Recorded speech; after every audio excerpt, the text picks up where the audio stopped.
গতকালকের কাজ ছিল ধনিয়ার পাতায় মানে পানি দেওয়া, সার দেওয়া, মানে জরুরি কাজ। আজকে হলো আপনার গম খেতে ইঁদুর লাগছে, মানে ইঁদুরে সব কিছু নষ্ট করে ফেলাইতেছে গম খেতে। ইঁদুর তাড়ানো লাগবে, আজকে হলো জরুরি কাজ। ঠিক আছে, জরুরি বলতে এটাই আগে ছিল জরুরি, কিন্তু অন্যান্য কাজের চাপে আর দেওয়া হয়নি। দেখাই কি পরিমাণ ইঁদুর লাগছে, নষ্ট করতেছে।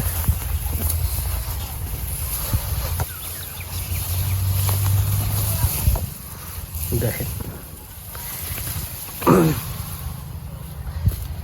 দেখেন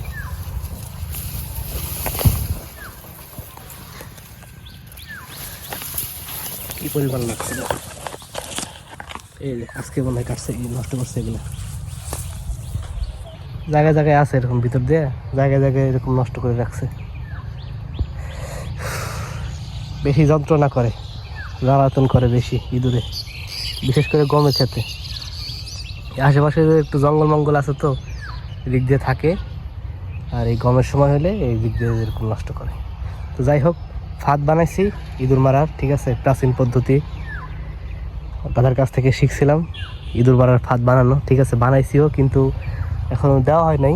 দেখি আজকে একটু কাজ বাকি আছে, ফাঁদের কাজ শেষ হলে তারপর আজকে আপনাদের দেখাবো কীভাবে পাতা লাগে, তারপরে কীভাবে ইঁদুর ওর ভিতরে আটকায়, ইনশাআল্লাহ দেখাবো।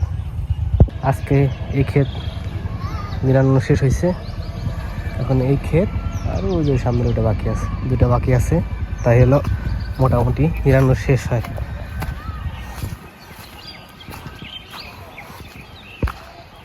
হলো আমার ইঁদুর মারার ফাঁদ। ঠিক আছে, যন্ত্র। এখন প্রায় সন্ধ্যা লেগে গেছে, পাইতে চলে যাব। ঠিক আছে, তারপরে কালকে দেখা যাবে কি হয়, বোঝা যাবে। ঠিক আছে, মনে হচ্ছে বেশ একটা সম্ভব কাজ হবে না, কারণ মানে যে এই জিনিসগুলো আরো মোটা মোটা লাগে, এটা চিকন হয়ে গেছে। যাই হোক, দেখি আগে কি হয়, বিসমিল্লাহ। দেখা যাক কি হয়। অনেকটা দেখতে ধনুকের মতো দেখা যায়। আচ্ছা, কালকে দেখা যাবে রেজাল্ট কি হয়।